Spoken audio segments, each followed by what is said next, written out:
Hello guys, good morning to all. My name is Shivam Tyagi. Welcome to Study Funda. So here's the complete newspaper of 9 June 2021. Let's start the session. Our first news is तो ये हमारा course launch हो चुका है RM 2021। आप देख सकते हैं इसमें कंप्लीट कोर्स है और पेपर 1 पेपर 2 जो भी इंटरेस्टेड हो वो इसमें पार्ट हो सकता है। इसमें टेस्ट सीरीज भी इंक्लूड है। किसी को डाउट हो तो मेरे व्हाट्सएप नंबर है, उस पर आप व्हाट्सएप करके इंक्वायरी कर सकते हैं। हमारी टीम आपको रिप्लाई देगी और मेरा कूपन कोड है शिवम10 ताकि आपको थोड़ा सा सस्ता पड़ जाए। और कोई इसको सेपरेट भी लेना चाहता है तो हमारे सेपरेट कोड्स भी हैं। आप जाके हमारी जो एंड्रॉयड ऐप है, जो स्टडी फंडा की एंड्रॉयड ऐप है या iOS ऐप है, दोनों पे जहाँ पे आप इनरोल हो सकते हैं, कहीं भी देख सकते हैं। ठीक है, हम कोर्स ये है, आगे चलते हैं। ये सबसे इंपॉर्टेंट है। New election commissioner appointed. तो president Ramnath Kovind, president of India ने अपॉइंट करा किसको? इलेक्शन कमिश्नर को। याद रखिएगा, इलेक्शन ईसी है ये, ना कि सीईसी। सीईसी तो ऑलरेडी हमारे हैं सुशील चंद्र साहब। तो जो जो ये पहले सुशील चंद्र जो थे वो ईसी थे, तो जब ये ईसी से बन गए सीईसी तो ईसी की जगह खाली हो गई इलेक्शन कमिश्नर की, तो इनको भरने के लिए नए इलेक्शन कमिश्नर को अपॉइंट किया गया है। नाम इतना इंपॉर्टेंट नहीं है, लेकिन कैसे कैसे होता है इलेक्शन कमीशन याद रखेंगे। इलेक्शन कमीशन जो है कॉन्स्टिट्यूशनल बॉडी है, जो आर्टिकल 324 में लिखा हुआ है, क्योंकि ये कॉन्स्टिट्यूशनल बॉडी है और ये इलेक्शन कराती है सबके, भले वो पार्लियामेंट के इलेक्शन हो, प्रेसिडेंट के इलेक्शन हो, स्टेट के इलेक्शन हो, सब ये कराती है। बस पंचायत और म्यूनिसिपैलिटी के इलेक्शन ये नहीं कराती। पंचायत और म्यूनिसिपैलिटी के इलेक्शन स्टेट इलेक्शन कमिश्नर कराती है, ये याद रखेंगे। ठीक है, और एक चीफ इलेक्शन कमिश्नर होता है, दो जो होते हैं इलेक्शन कमिश्नर होते हैं, तीन लोग होते हैं, तीनों की सैलरी सेम होती है, तीनों की पावर सेम होती है। कोई समझता है कि इनकी पावर कम ज्यादा है या सैलरी कम ज्यादा है, नहीं, तीनों की सैलरी भी सेम है और तीनों की पावर भी इक्वल है। तो ये हमारा होता है, यहाँ पे लिखा हुआ भी है, देखिए आर्टिकल 324, इलेक्शन किस किस का कराती है, कंपोजिशन क्या होता है, इनको अपॉइंट कौन करता है, प्रेसिडेंट ऑफ इंडिया अपॉइंट करता है। और वोटिंग एज कब रिड्यूस हुई थी? 21 to 18, ये पूछा जा चुका है। 61 कॉन्स्टिट्यूशन अमेंडमेंट एक्ट से वोटिंग एज जो हमारी 21 साल थी उसको घटा के 18 साल कर दिया गया था। और इनके पास पावर होती है जैसी एक सुप्रीम कोर्ट के जज के पास पावर होती है। इनका टर्म होता है 6 साल के लिए, 65 ईयर्स की एज तक। ये सिक्योरिटी ऑफ टेन्योर होता है। इनको रिमूव करने के लिए स्पेशल मेजोरिटी की जरूरत होती है। स्पेशल मेजोरिटी की जरूरत रिमूव करने की होती है, जैसे जज को रिमूव करना है हाई कोर्ट के, या सुप्रीम कोर्ट के जज को रिमूव करना है, कैग को रिमूव करना है, या सीईसी को रिमूव करना है। इन चारों के लिए हमें स्पेशल मेजोरिटी लेनी होती है। स्पेशल मेजोरिटी मतलब 2/3 वोटिंग अगर हमें चाहिए लोकसभा राज्यसभा में, तभी हम इनको हटा सकते हैं। ठीक है, सिक्योरिटी ऑफ टेन्योर होता है। और ये क्यों, ये रिमूव करने का केवल एक ही है इनको, जो लिखा गया मतलब कॉन्स्टिट्यूशन में तो ऐसा कुछ नहीं लिखा है किस चीज पे ये रिमूव कर सकते हैं। कॉन्स्टिट्यूशन में तो कुछ लिखा ही नहीं है इनके बारे में। और इनका फर्दर अपॉइंटमेंट हो सकता है गवर्नमेंट में, मतलब ये रिटायर, जैसे इनका टेन्योर कंप्लीट हो गया लेकिन इनका टाइम बचा हुआ है गवर्नमेंट ऑफ इंडिया में, तो किसी और डिपार्टमेंट में इनको डाल सकते हैं। इलेक्शन कमीशन एडवाइस करता है प्रेसिडेंट को, गवर्नर को, अगर किसी मेंबर को निकालना है तो। और ये तो लिखा हुआ है, आप पढ़ सकते हैं, ये इतना इंपॉर्टेंट नहीं है। जो इंपॉर्टेंट है ऊपर का थोड़ा सा था वो आप याद रखिएगा, बस इतना।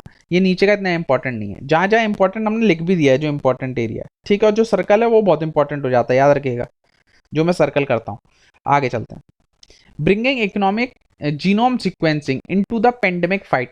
तो ये ऐसा बोल रहे हैं, ये जो एडिटर हैं, ये जो राइटर हैं, ये बोल रहे हैं कि इंडिया में सब कुछ हो रहा है, कोरोना को हटाने के लिए सब कुछ हो रहा है, लेकिन हमें ज़्यादा ध्यान जो जीनोम सीक्वेंसिंग पे देना चाहिए। तो ये वर्ड बहुत अपने आप में इंपॉर्टेंट है, जीनोम सीक्वेंसिंग, क्योंकि जब से एक क्रिस्पर कैस9 का जो सवाल है, ये क्या है, क्रिस्पर कैस9 जो है वो जीन एडिटिंग टूल है, जीन को काटने का एक टूल है। ये ऑलरेडी सिविल सर्विस लगातार पूछा है, 2020 में भी पूछा, 2021 2019 2020 इन दोनों पेपर में कंटिन्यू पूछा है इसके बारे में। क्रिस्पर कैस9 क्या है? एक जीन एडिटिंग टूल है जो जीनोम सीक्वेंसिंग में काम आता है। ठीक है, genome sequencing is one of the first step in the important process. Covid को हराने के लिए सबसे इंपॉर्टेंट प्रोसेस है जीनोम सीक्वेंसिंग करेंगे, लेकिन इंडिया में जीनोम सीक्वेंसिंग इतना अच्छे से हो नहीं पा रहा है। जो हमें इसमें वर्ड याद रखना, जिसके लिए मैंने पूरा एडिटर इंक्लूड करा है, वो है इंसाकॉक। इंसाकॉक ये क्या है? इंसाकॉक क्या है? इंडियन सार्स कोविड-19 कॉन्स्ट्रिया। इंडियन IN से तो क्या हो गया? इंडियन। इंडियन सार्स, ऐसे से हो गया सार्स। CO ये क्या है? COV2 क्या है? ये हमारा कोरोना। और ये जीनोम कॉन्स्ट्रिया यहाँ पे लिखा हुआ भी आप पढ़ सकते हैं, सार्स कोविड-19 जीनोम कॉन्स्ट्रिया और इंसॉक। इसका काम यही है, केवल जो हमारा कोविड-19 है, जो हमारा डिफरेंट वेरिएंट है कोविड-19 का, उसकी जीनोम सीक्वेंसिंग की जाए। बस आपको ये वर्ड याद होना चाहिए, इंसाकॉक। ये किससे रिलेटेड है? जीनोम सीक्वेंसिंग से रिलेटेड है, बस। और कुछ याद करने की जरूरत नहीं, और सब बेकार है, आपके काम का नहीं है। आगे चलते हैं। स्टेट इंटरवेंशन लक्षद्वीप फ्यूचर, तो ये ऑलरेडी हम पढ़ चुके हैं कि लक्षद्वीप में क्या क्या प्रॉब्लम आ रही है। लक्षद्वीप के 4 बिल हैं जिनकी वजह से प्रॉब्लम दे रहा है। पहला है लक्षद्वीप डेवलपमेंट अथॉरिटी रेगुलेशन, कि हम किसी की भी जमीन ले सकते हैं। Prevention of anti social regulation, गुंडा एक्ट जो रोवेल्ट एक्ट से मिलता जुलता है, जिसमें 1 साल के लिए डिटेंशन की बात की गई है। तीसरा लक्षद्वीप पंचायत रेगुलेशन, ज्यादा पावर जो है पंचायत को मिलेगी। And Lakshadweep annual preservation regulation, animal में क्या है कि बीफ बैन करने की बात चल रही है। तो 4 जो लॉ हैं जिनकी वजह से लक्षद्वीप की जो जनता है परेशान हो गई है, और ये बोल रहे हैं as a regulation of peace progress and good government, ये जो हम लेके आ रहे हैं ये पीस के लिए ला रहे हैं, हम शांति के लिए ला रहे हैं, प्रगति के लिए ला रहे हैं, गुड गवर्नमेंट के लिए ला रहे हैं। अब पता नहीं भाई कैसी पीस है वहां पर, इस तो बिल्कुल बची नहीं है। सुप्रीम कोर्ट का एक डिसीजन है जो देव शरण versus state of Uttar Pradesh में, उसमें ये लिखा गया है, साफ साफ लिखा है, any attempt by the state to acquire land by promoting a public purpose to benefit a particular group of people to serve any particular interest at the cost of interest of a large section of people specially the common people of defeat the very concept of public purpose. इसका मुख्य जो इतना सब लिखा हुआ है, इसका क्या लिखा है कि अगर गवर्नमेंट किसी की जमीन एक्वायर करती है किसी पर्टिकुलर सेक्शन, किसी कम सेक्शन, किसी छोटे सेक्शन को फायदा देने के लिए, छोटा सेक्शन लक्षद्वीप के केस में क्या है टूरिज्म, अगर मान के चलिए गवर्नमेंट कहती है कि हमें ये लैंड चाहिए ताकि हम यहाँ पे टूरिज्म को प्रमोट कर सकें, तो ये एकदम गलत है। कुछ लोगों को फायदा देने के लिए हम लार्जर सेक्शन ऑफ पीपल को नुकसान नहीं पहुंचा सकते। ये ऑलरेडी सुप्रीम कोर्ट का जजमेंट है, ये जजमेंट यहां काम करेगा। आप देखिए क्या होता है जब ये डिसीजन जाएगा। तो लक्षद्वीप इज यूनिक, लक्षद्वीप को क्या चाहते हैं कि हम मालदीव्स की तरह इसको डेवलप करें, मालदीव्स की तरफ डेवलप करें। अब मालदीव्स में क्या क्या बात थी, मालदीव्स में क्या होता है कि एक island, one island is equal to one resort, एक आइलैंड एक रिजॉर्ट बनाते हैं, ये मालदीव मॉडल है। और मालदीव में क्या है कि ये कोकोनट ट्रीज को काटते नहीं है। मालदीव्स में भी बहुत ज्यादा कोकोनट होते हैं, लक्षद्वीप में भी बहुत ज्यादा कोकोनट होते हैं, लेकिन इंडिया में क्या है कि कुछ बनाना तो सबसे पहले ट्रीज को ही काटा जाता है, तो कोकोनट ट्रीज कट जाएंगे। मालदीव्स ने ऐसा नहीं करा ना, कोकोनट ट्रीज काटे वहां पे, और one island is equal to one resort policy है, जो इंडिया में पॉसिबल नहीं है। Third, the business model is about giving coral reef. India में क्या होता है कि सारी कोरल रीफ को डैमेज कर देंगे, लेकिन मालदीव्स के जो लोग हैं वो कोरल रीफ को तो प्रमोट करते हैं, वो उनको काटते हैं ही नहीं। Fifth, regulation is limited to ban on reef fishing and collection of coral. केवल जो मालदीव्स में जो बैन है वो कोरल रीफ्स के ऊपर बैन है, कोरल रीफ्स को आप पकड़ नहीं सकते और फिशिंग नहीं कर सकते। लेकिन इंडिया में क्या कह रहे हैं, इंडिया में तो बीफ भी बैन कर रहे हैं, सब कुछ बैन कर रहे हैं। तो भाई जिसकी जो श्रद्धा है वो कर सकता है, बैन करने की कोई जरूरत नहीं है। तो जो लक्षद्वीप मॉडल, जो मालदीव्स मॉडल है वो हम लक्षद्वीप में अप्लाई नहीं कर सकते, क्योंकि यहाँ तक कि लक्षद्वीप में यहाँ इन्होंने क्लियरली लिखा है कि ड्रिंकिंग वाटर की इतनी समस्या है, सीवेज डिस्पोजल, जो सीवेज का जो ट्रीटमेंट प्लांट है वो तक नहीं है, तो हम कैसे यहाँ टूरिज्म को डेवलप करेंगे। भाई वहाँ पानी के लिए है नहीं, तो अगर जैसे मान के चलिए ये आइलैंड है, अब यहाँ मान के चलिए पानी नहीं है, पानी कहाँ होगा, जहाँ विलेज होगा, तो आप जो नया अपना होटल बनाएंगे वो तो आप वहीं बना सकते हैं ना, विलेज के आसपास, क्योंकि यहाँ इस आइलैंड में तो पानी नहीं है, तो आप पानी कहाँ से लाएंगे। तो ये एडिटर साहब यही लिखें कि आप ऐसा नहीं कर सकते, one island is equal to one resort तो आप कर ही नहीं सकते यहाँ पे। तो ये मुख्य मुख्य लक्षद्वीप में जो प्रॉब्लम है उसके बारे में बताया गया है, और कंपेरिजन भी बताया गया है कि आप मालदीव्स मॉडल को क्यों फॉलो नहीं कर सकते। ठीक है, आगे चलते हैं। New norms for digital content. अब सरकार आ गई है बच्चों को ध्यान में रखते हुए कि आप जो है डिजिटली सब पढ़ाई होगी, डिजिटली करेंगे जब तक ये कोरोना वोरोना है। इसमें जो इंपॉर्टेंट है वो आपको दीक्षा याद रखना है, दीक्षा किससे रिलेटेड है, और दीक्षा और ई विद्या, ये 2 वर्ड। तो यहाँ लिखा भी है PM e Vidya program for multi mode access to digital online education to be launched immediately. तो पीएम ई विद्या क्या है कि ऑनलाइन सबको पढ़ाया जाएगा, उसी के अंदर एक दीक्षा, ये दीक्षा में क्या है एनसीईआरटी की बात की है, एनसीईआरटी को पढ़ाएंगे, एनसीईआरटी को पढ़ाएंगे। One nation one digital platform, one TV channel बनाया जाएगा जिसपे सब कुछ पढ़ाया जाएगा, एक्सटेंसिव यूज करेंगे हम रेडियो वीडियो का, टॉप यूनिवर्सिटी बनाएंगे। तो ये जो सारी बात हो रही है पीएम ई विद्या में हो रही है। तो पीएम ई विद्या किस रिलेटेड है, यहाँ पे लिखा हुआ है, एक तो 2 वर्ड याद रखने, एक तो पीएम ई विद्या और दिशा पोर्टल, ये दोनों जो वर्ड हैं ये एजुकेशन से रिलेटेड है। आपसे यही पूछा जाएगा, डिटेल आपसे नहीं पूछी जाती है सीएपीएफ स्पेशली। तो जो मैं बता रहा हूँ बस उतना ही याद रखना, और कुछ याद करने की जरूरत नहीं है। आगे चलते हैं। टॉप वैरायटी, तो वर्ल्ड यूनिवर्सिटी रैंकिंग निकाला क्यूएस, क्यूरसेली करके होता है सिंड्रोम, ये एक जो निकालती है वर्ल्ड यूनिवर्सिटी रैंकिंग।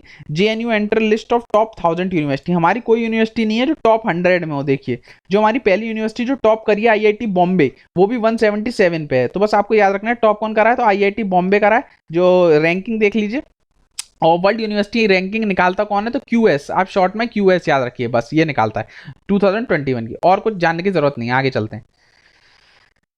एक सेकेंड, हाँ ये पढ़ लिया हम। ये क्रैकडाउन ऑन फेक मेडिसिन, तो fake medicine, Interpol led operation Pangea Pangea 15, XIV का मतलब क्या होता है 15, वो 14 XIV 14 targeted sale of counterfeit health product. तो आपको याद रखना है ऑपरेशन पेंजिया 14 किससे रिलेटेड है, ताकि जो सेल हो रही है, जो काउंटरफीट, जो गलत जो फेक प्रोडक्ट है, फेक सर्जिकल मास्क बना रहे हैं, बोलते हैं 3 प्लाई अंदर से निकलता है 1 प्लाई, या जो भी फेक सिरिंजेस, या जो भी आपने सुना रेमडेसिविर इंजेक्शन भी फेक बना रहे हैं, तो इसको कंट्रोल करने के लिए इंटरनेशनली इंटरपोल का ये मिशन है, याद रखेंगे इंटरपोल का मिशन है ऑपरेशन पेंजिया 14, अरे यार 15 ही निकल रहा है मुंह से, ऑपरेशन पेंजिया 14।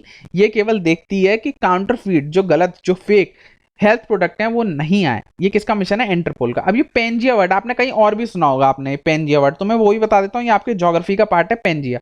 देखिए सबसे पहले इंडिया बोल रहा हूँ, जो हमारा पूरा ग्लोब है या जो पूरी हमारा अर्थ है, उसमें क्या था, ये सारे कॉन्टिनेंट अलग अलग नहीं थे, पूरा एक ही जगह का लैंड मास था, पूरी जगह पानी था। तो इस पानी को हमने बोला था पेंथलासा, और ये जो पूरा लैंड मास था जो सारा जुड़ा हुआ था, इसको हम बोलते थे पेंजिया। फिर क्या हुआ, जब हमारी टेक्टोनिक प्लेट्स हिली तो पेंजिया जो है वो टूट गया, ये जो लैंड मास है टूट गया 2 पार्ट में, पेंजिया टूट के 2 पार्ट में टूटा, एक तो लॉरेंशिया, एक बोलते हैं हम गोंडवाना लैंड, इसके बीच में बनी है टेथिस सी। तो ये भी पूछा जाता है लॉरेंशिया और गोंडवाना लैंड के बीच में कौन सी सी है, तो टेथिस सी है। पेंथलासा जो है वो पानी वाले रीजन को बोला गया, पेंजिया जो है वो लैंड वाले रीजन को बोला गया। फिर ये लॉरेंशिया गोंडवाना लैंड, उसके अलावा टेक्टोनिक प्लेट्स पूर पढ़िएगा क्या क्या होता है कैसे नहीं होता है, आपका सारा ज्योग्राफी का पार्ट है। और ये जो पेंजिया पेंथलासा है आपका कॉन्टिनेंटल ड्रिफ्ट थ्योरी का पार्ट है, कॉन्टिनेंटल ड्रिफ्ट थ्योरी, कैसे कैसे कॉन्टिनेंट बना है। ये किसने दी थी कॉन्टिनेंटल ड्रिफ्ट थ्योरी, तो एल्फ्रेड वैगनर इसने दी थी। ये भी पूछा जाता है एल्फ्रेड वैगनर ने क्या किस थ्योरी दी थी, कॉन्टिनेंटल ड्रिफ्ट थ्योरी। तो ये मैंने आपको पूरा बता दिया कैसे कैसे, और टेथिस सी भी पूछा जाता है। तो ये देखिए ये होती है, जैसे आपको कैसे मिलाना है, आपको कैसे न्यूज़ को अपने जो आपने स्टैटिक है उसको कैसे इंक्लूड करना है। तो ये पढ़ने का तरीका, आप भी न्यूज़पेपर पढ़ें तो आप ये कोशिश किया करिए कि कैसे भी आपकी करंट की न्यूज़ को आप स्टैटिक से लिंक करें। जैसे पेंजिया 14 है, इसका कोई लिंक ज्योग्राफी से नहीं था, लेकिन पेंजिया जिसको पता है कि पेंजिया क्या है, ज्योग्राफी का पार्ट है, किसका पार्ट है, कॉन्टिनेंटल ड्रिफ्ट थ्योरी का पार्ट है, तो आप इसको रिवाइज कीजिएगा, continental drift theory. Rengma Nagas demand autonomous council, तो ये रेंगमा नागाज हैं, ये कहाँ की ट्राइब है, रेंगमा ये कहाँ की ट्राइब है, एक तो नागालैंड में रहते हैं, दूसरा कहाँ रहते हैं याद रखिएगा, आसाम में भी इनकी ट्राइब पाई जाती है मिलते हैं लोग। तो रेंगमा नागाज ये चाह रहे हैं कि हमें सेपरेट ऑटोनॉमस काउंसिल मिले। ऑटोनॉमस काउंसिल आपको पता है ना 5th शेड्यूल में लिखा गया, 5th शेड्यूल में जो 4 स्टेट हैं उनके लिए ऑटोनॉमस काउंसिल का प्रावधान है। कौन सी है, ATMM, आसाम, त्रिपुरा, मिजोरम, मणिपुर। ओ असम, त्रिपुरा, मिजोरम, मणिपुर बोल दिया ना, मेघालय, मिजोरम कंफ्यूजन हो गया है। तो कोई बात नहीं, 4 है, इन्हीं के अंदर ऑटोनॉमस काउंसिल है। तो ये बोला गया है कि रेंगमा नागास को भी ऑटोनॉमस काउंसिल का प्रावधान दिया जाए। तो बस आपको जो याद रखना है ऐसा exam point of view, Rengma Nagas जो है वो कहाँ की ट्राइब है, नागालैंड की ट्राइब है, जो कि सेपरेट ऑटोनॉमस काउंसिल की डिपेंड कर रहे हैं, बस और कुछ नहीं जानना है। आगे चलते हैं।